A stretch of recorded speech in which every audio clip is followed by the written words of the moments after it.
YCP అధినేత CM Jagan వరుసగా అభ్యర్థుల జాబితాలు ప్రకటిస్తూ ఎన్నికలకు సిద్ధమవుతున్నారు. దీనితో టీడీపీ, జనసేన అధినేతలపై ఆశావాహులు క్యాడర్ నుంచి ఒత్తిడి పెరుగుతుంది. సీట్ల సర్దుబాటుపై ప్రకటన ఎప్పుడెప్పుడు అని ఇరు పార్టీ నేతలు, కార్యకర్తలు ఆసక్తిగా ఎదురుచూస్తున్నారు. ఇక ఇలాంటి సమయంలో రెండు పార్టీల అధినేతలు సుదీర్ఘంగా చర్చలు జరిపారు. సీట్ల సర్దుబాటుపై భేటీలో ఓ స్పష్టత వచ్చింది అంటున్నారు. అయితే అధికారికంగా ఎలాంటి ప్రకటన రాలేదు. వాస్తవానికి టీడీపీ, జనసేన మధ్య సీట్ల సర్దుబాటు అంత తేలిక వ్యవహారం కాదు. పవన్ కోరుతున్న స్థానాల్లో టీడీపీ బలంగా ఉండటంతో సర్దుబాటు అధినేతలకు ఇబ్బందిగా మారింది. ఈ క్రమంలోనే బాబు వ్యూహానికి పవన్ లొంగుతాడనే విధంగా పరిణామాలు కనిపిస్తున్నాయి. సీట్ల సర్దుబాటుపై టీడీపీ, జనసేన అగ్రనేతలకు ఇప్పటికే క్లారిటీ లేదు. దాన్ని ఎలా ప్రజల్లోకి తీసుకెళ్లాలో కూడా వారికో విజన్ అంటూ లేదని వైసీపీ నేతలు చెబుతూనే ఉన్నారు. పవన్ కళ్యాణ్ బలం ఎక్కువ లేదని, ఆయనకు సీట్లు ఎక్కువ ఇచ్చేది లేదని టీడీపీ స్పష్టతకు వచ్చినట్టుగా ఒక టాక్ అయితే వినిపిస్తుంది. చంద్రబాబుతో పొత్తు చారిత్రక అవసరం అంటున్న పవన్ కళ్యాణ్ ఎన్ని సీట్లు ఇచ్చినా తీసుకోవడానికి సిద్ధమైనట్టు ప్రచారం సాగుతుంది. ఆత్మగౌరవం నిలబడేలా పొత్తులో భాగంగా సీట్లు వస్తున్నాయంటూ క్యాడర్కు ఇన్నాళ్లు పవన్ చెప్పుకుంటూ వచ్చాడు. అయితే ఇప్పుడు ఇచ్చింది తీసుకుందామని భావిస్తున్నట్టు జనసేన క్యాడర్లోనూ సందేహాలు వ్యక్తమవుతున్నాయి. తాజాగా చంద్రబాబుతో పవన్ కళ్యాణ్ భేటీ అయ్యారు. ఈ మీటింగ్ సాక్షిగా జనసేన ఆశలు గల్లంతయ్యాయనే న్యూస్ వైరల్గా మారుతుంది.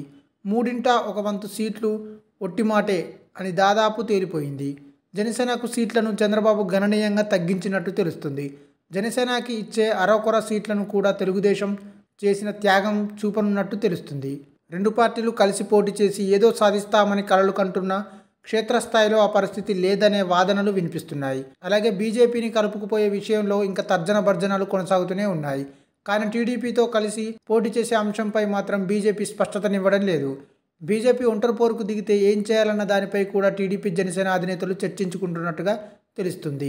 ఇదే సమయంలో బీజేపీతో కలిసి ఎన్నికలకు వెళ్లేందుకు టీడీపీ సుముఖంగా ఉన్నట్టుగా స్పష్టం చేస్తుంది. చంద్రబాబు, పవన్ కళ్యాణ్ల భేటీలో ఈ అంశంపై ఓ నిర్ణయానికి వచ్చినట్టు సమాచారం.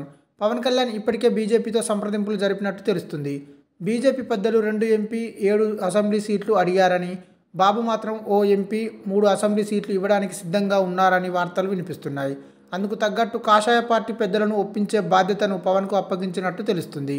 అయితే కేంద్రం వైసీపీ సర్కార్కు అండగా నిలిచింది. ప్రతిపక్ష టీడీపీ ఎన్ని ఆరోపణలు చేసినా కేంద్రం ఏమాత్రం స్పందించలేదు. విశాఖ సభలను అమిత్ షా వైసీపీని ఇబ్బంది పెట్టే వ్యాఖ్యలు చేయలేదు. ఇక చంద్రబాబును జైలుకు పంపడం వెనుక బీజేపీ పెద్దల హస్తం ఉందనే ప్రచారం సాగింది. దీంతో టీడీపీ శ్రేణులంతా బీజేపీతో పొత్తుకు అంగీకరించడం లేదు. ఇలాంటి సమయంలో చంద్రబాబు బీజేపీ పెద్దలను నేరుగా కలవకుండా పవన్ ద్వారా రాయబారం నడపాలని నిర్ణయించుకున్నట్టు తెలుస్తుంది. ఇక బీజేపీ వస్తే ఎన్ని సీట్లు ఇవ్వాలి అనే అంశంతో పాటు జనసేనకు ఎన్ని సీట్లు కేటాయించాలనే విషయం మీద వీరిద్దరి మధ్య చర్చ జరిగిందని తెలుస్తుంది. 3 ఎంపీ, 25 అసెంబ్లీ స్థానాలను జనసేనకు కేటాయించే విషయంపై చర్చలు సాగినట్టు సమాచారం. అయితే అందుకు జనసేన క్యాడర్ సిద్ధంగా ఉంటుందా అనేది కూడా కీలకంగా మారనుంది. మొదట జన సైనికులు సగం సగం అన్నారు. తర్వాత 3వ వంతు అంటే సుమారు 60 అయినా ఇవ్వాలని కోరినట్టు తెలుస్తుంది. అది కాకుంటే లోక్సభ పరిధిలో 2 సీట్ల ప్రకారం 50 అయినా ఇస్తే తీసుకోవడానికి సిద్ధమైనట్టుగా కూడా వార్తలైతే వస్తున్నాయి. అందులోనే సగం సీట్లకు బాబు ఎగ్గొట్టినట్టుగా సమాచారం రావడం జన సైనికులకు ఆగ్రహం తెప్పిస్తుంది. జనసేన 50 అసెంబ్లీ, 5 లోక్సభ స్థానాలు ఇవ్వాలని కోరినట్టు తెలుస్తుంది. అయితే 25 స్థానాలు ఇచ్చేందుకు చంద్రబాబు అంగీకరించారని, వాటిపై ఏకాభిప్రాయం కుదరిందని అంటున్నారు. మహా అయితే మరో 5 స్థానాలు ఇచ్చే అవకాశం ఉందని తెలుస్తుంది. ఇక కాకినాడ, మచిలీపట్నం ఎంపీ సీట్లను జనసేనకు ఇచ్చారని, అనకాపల్లి, తిరుపతి మరో సీట్ కూడా ఇవ్వాలని పవన్ అడుగుతున్నట్టు తెలుస్తుంది. ఇక రాష్ట్ర వ్యాప్తంగా పరిస్థితి ఎలా ఉన్నా ఉభయ గోదావరి జిల్లాలు, విశాఖపట్నం జిల్లాలో సీట్ల సర్దుబాటు కూటమికి కష్టంగా మారింది. జనసేన అక్కడే ఎక్కువ సీట్లు ఆశిస్తుంది. టీడీపీకి కూడా అక్కడ బలమైన నేతలు ఉన్నారు. దీంతో రెండు పార్టీలు అక్కడ ఎటు తేల్చుకోలేకపోతున్నాయి.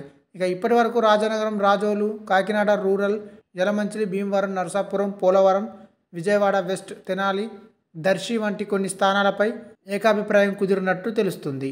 ఈ వీడియో మీకు నచ్చినట్టయితే లైక్ చేయండి, షేర్ చేయండి, కమెంట్ చేయండి, సబ్స్క్రైబ్ చేయండి.